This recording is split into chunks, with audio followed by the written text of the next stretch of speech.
লা ইলাহা ইল্লাল্লাহু ওয়াহদাহু লা শারীকা লাহু লাহুল মুলকু ওয়া লাহুল হামদু ওয়া হুয়া আলা কুল্লি শাইইন কাদির। সকল নবমণ্ডল ভূমণ্ডলের মালিকানা কার? আওয়াজ কমে গেছে? তামাম নবমণ্ডল ভূমণ্ডলের মালিকানা কার? সকল ক্ষমতা কার হাতে? সকল সম্মানের মালিককে? আবার বেইজ্জত করার মালিককে? রিজিক দেওয়ার মালিককে? দিনকে রাত যিনি বানান তিনি কে? রাতকে যিনি দিন বানান তিনি কে? জোয়ারকে যিনি বাটা বানান তিনি কে?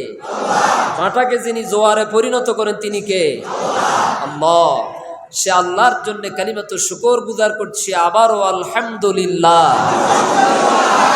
যিনি ইচ্ছে করলে রাস্তার ফকিরকে মুহূর্তের মধ্যে দেশের সেরা ধনী বানাতে পারেন, আবার ইচ্ছে করলে দেশের সবচাইতে ধনী ব্যক্তিকে অপমান অপদস্থ করে রাস্তার ভিখারি বানাতে পারেন।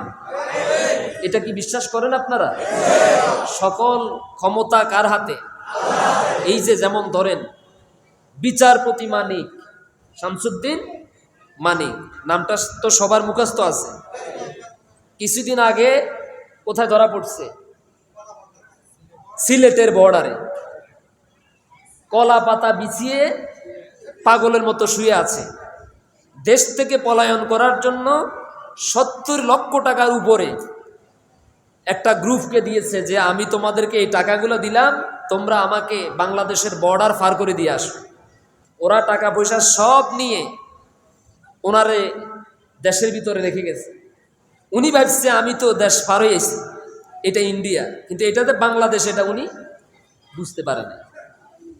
একটু চিন্তা করে দেখেন তো, দেশের একজন বিচারপতি যার সম্মান ছিল আকাশচুম্বী, আল্লাহু আকবার বলেন তো, দুনিয়ার তামাম নবমণ্ডল ভূমণ্ডলের সবচাইতে বড় বিচারকের নাম কি?